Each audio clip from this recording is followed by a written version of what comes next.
Shadi libere, libere l'Algérie, libere, libere, libere l'Algérie, Shadi libere, libere l'Algérie.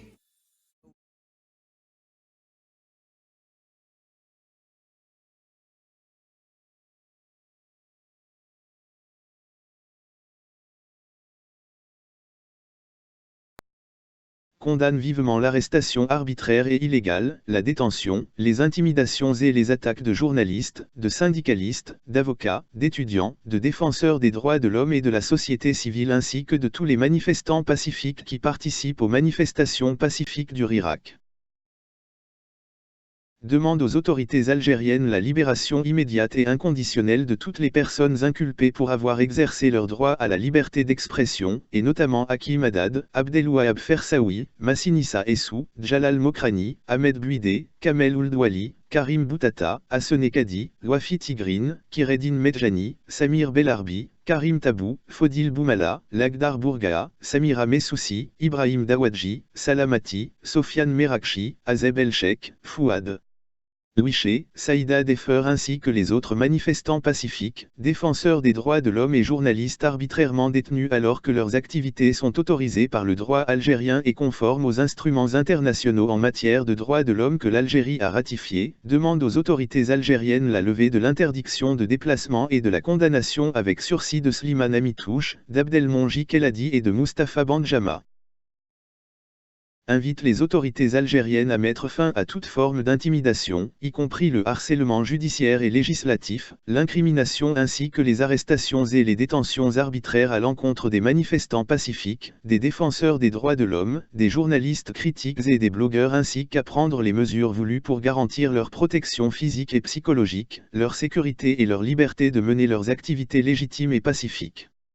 Invite les autorités algériennes à assurer et à garantir le droit à la liberté d'expression, d'association et de réunion pacifique et à la liberté des médias, garantie par la Constitution algérienne et le pacte international relatif aux droits civils et politiques, que l'Algérien a signé et ratifié. Demande l'arrêt des violations de la liberté de culte des chrétiens, des ahmadis et d'autres minorités religieuses, rappelle au gouvernement algérien que l'ordonnance N juin 2003 a garanti la liberté de culte, invite les autorités algériennes à rouvrir les lieux de culte en question.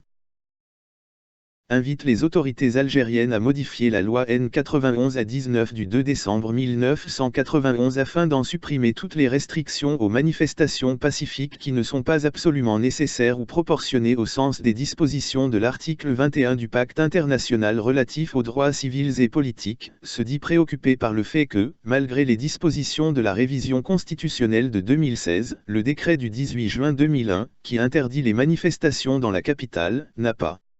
été révoqué et s'applique de manière générale à tout le pays.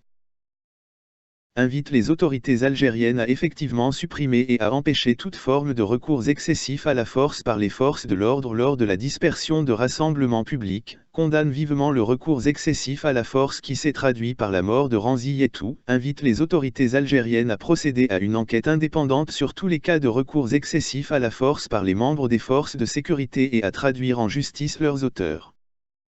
Souligne qu'une justice indépendante est l'un des éléments fondamentaux du fonctionnement d'une démocratie et invite les autorités algériennes à encourager et à assurer l'indépendance de la justice. Invite le Service européen pour l'action extérieure, la Commission et les États membres à soutenir les groupes de la société civile, les défenseurs des droits de l'homme, les journalistes et les manifestants, notamment par l'organisation de visites en prison, le suivi des procès et des déclarations publiques, à soutenir la Commission du BNUA et d'autres organisations actives dans la défense des droits de l'homme, ainsi qu'à suivre de près la situation des droits de l'homme en Algérie en moyen de tous les instruments disponibles, dont l'instrument européen pour la démocratie et les droits de l'homme.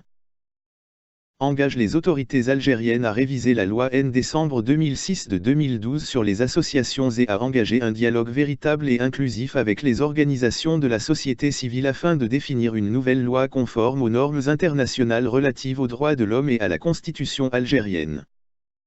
Invite les autorités algériennes à garantir le plein exercice de la liberté de pensée, de conscience et de religion ou de conviction à tous ceux à qui elle est garantie par la Constitution algérienne et par le pacte international relatif aux droits civils et politiques.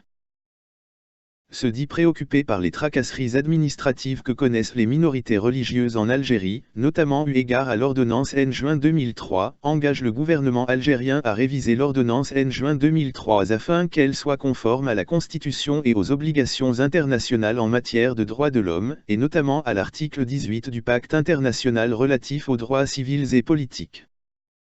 Salue la reconnaissance constitutionnelle du tamazight comme langue officielle en 2016 et encourage son application concrète, demande la libération immédiate et inconditionnelle des 42 manifestants arrêtés pour avoir brandi le drapeau amazaï. Demande qu'une solution soit trouvée à la crise sur la base d'un processus politique pacifique et ouvert, est convaincu que des réformes démocratiques et un dialogue constructif et inclusif assurant la stabilité politique, économique et sociale de l'Algérie permettraient de relancer une union du Maghreb arabe prospère, ce qui est important pour une coopération réussie entre les deux rives de la Méditerranée.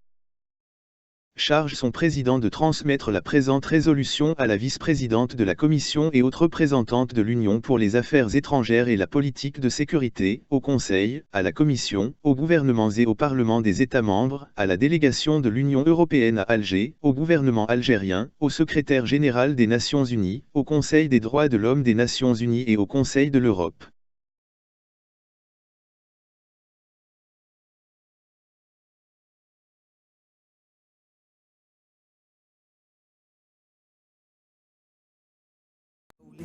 اليوم الشعب libéré, libéré l'Algérie.